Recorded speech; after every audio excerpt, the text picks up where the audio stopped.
말레이시아판 살인의 추억이 돼버린 김정남 암살. 2년 전으로 돌아가 사건의 배후를 다시 추적해봤습니다. 살해가 이루어진 건 2017년 2월 13일. 김정남이 공항에 도착한 건 오전 8시 58분, 습격 1분 30초 전입니다. 평소와 같이 분주한 출국장, 마카오행은 10시 50분이었습니다.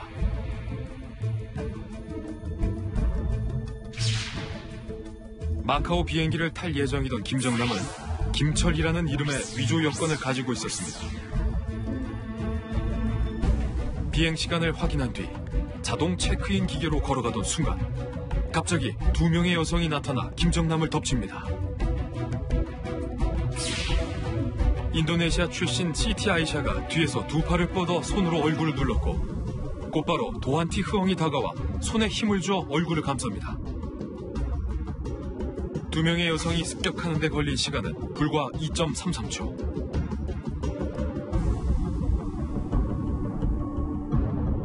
피습 직후 주황색 옷을 입은 직원에게 가는 김정남.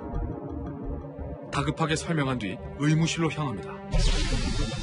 도중에 경찰관과 마주치자 다시 상황을 설명했습니다.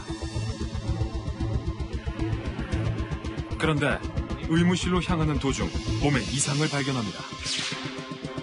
다리를 질질 끄는 모습. 의무실에 도착했을 무렵엔 혼자 힘으로 문도 열지 못할 정도로 더욱 심각해졌습니다. 피습 이후 20분 만에 의식불명에 빠졌습니다. 의무실에서 서서히 의식이 흐릿해진 김정남은 의자에 앉자마자 입에 거품을 물고 쓰러졌습니다. 위급한 상황. 응급침대에 실려 병원에 이송됐지만 얼마 지나지 않아 사망 판정을 받았습니다. Could you confirm that, one of them, or maybe both of them, are saying that they are just shooting a Japanese TV program or something like that? Well, we don't think so.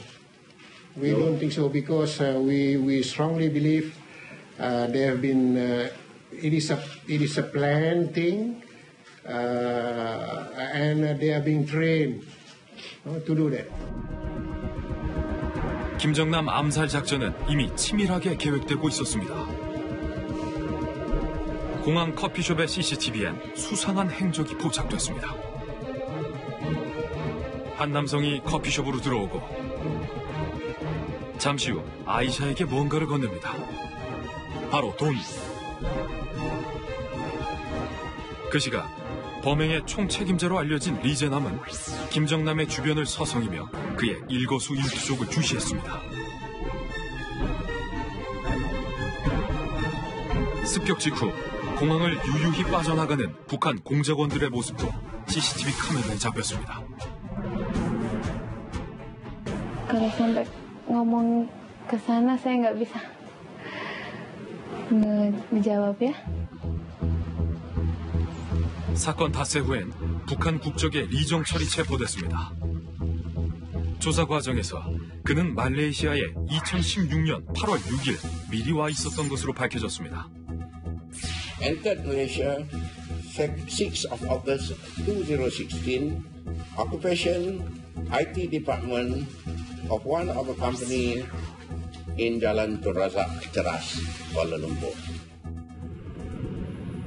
취재진은 현지의 한 컨설팅 업체로부터 리정철에 관한 흥미로운 정보를 들을 수 있었습니다. 그때로 그냥 비자를 받아야 되겠다 이렇게 연락이 와서 우리가 물어본 거예요. 회사가 있냐? 회사는 없다.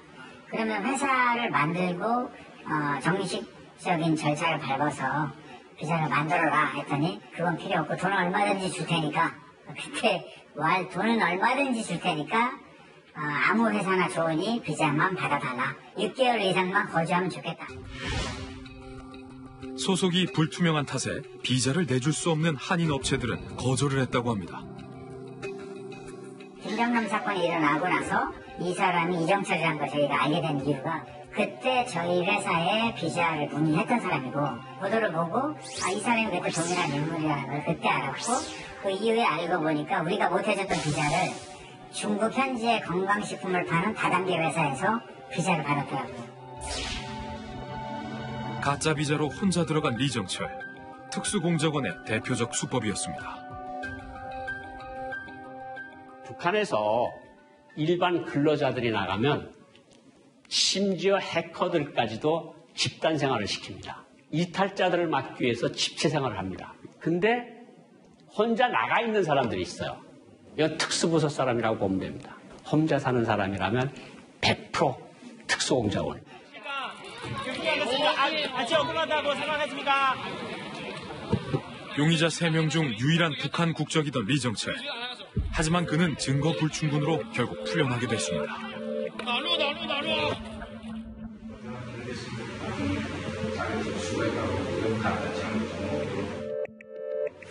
진실을 밝힐 수 있는 기회가 멀어지는 순간이었습니다.